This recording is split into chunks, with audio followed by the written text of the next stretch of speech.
Hello, this is a quick video to show you how to use the Firefox Grid Inspector.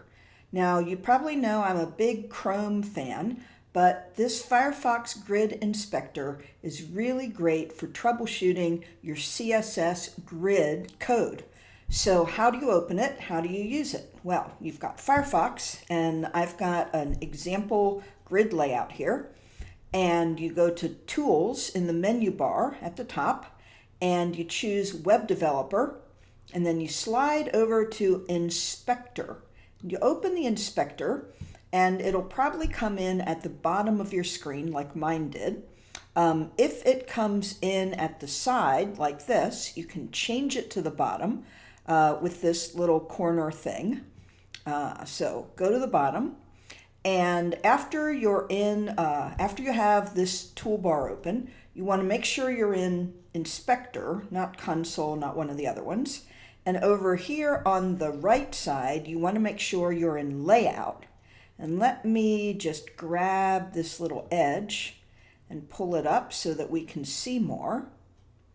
All right, so when you're in Layout, you'll have access to this grid option. And I only have one grid container on my page, so there's only one grid listed here, and I need to check it in order to get the grid. Did you see that up top? So first you get this, which is a representation of the grid that's on your page, the page you currently have open. And you can turn things on and off, but you might want to leave them all on. I usually do. And if you make this small again, you can actually see everything about your grid so that you can troubleshoot any mistakes you might have made, or you might say, oh, I didn't really want this aside element to be this wide. I wanted it to be 2 instead of 3. I must have made a mistake. Or I didn't want my footer to be 5 columns across. I wanted it to be less.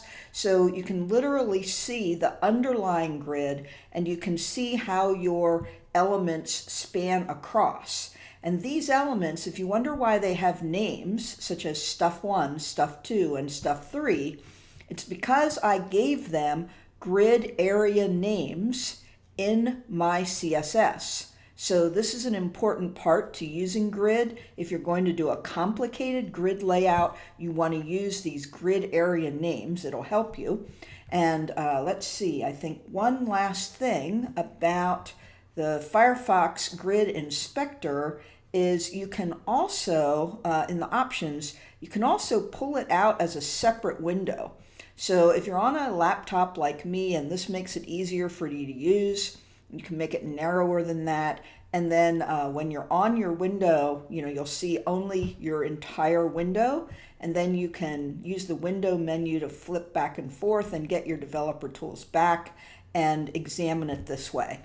So I hope this makes the Firefox Grid Inspector a little easier for you to understand, and it can be really helpful. And one other handy thing that you can do is when you've got your inspector open, you can also examine visually how you've applied padding and margin to different elements. So in addition to checking out your grid, when you roll over things in the top box where you see your code, you'll see a purple outline showing padding and a yellow outline showing margin.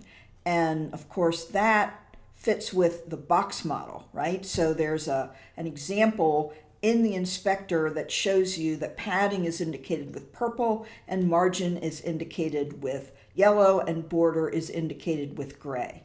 So please learn to use the Firefox Grid Inspector. It's really, really handy.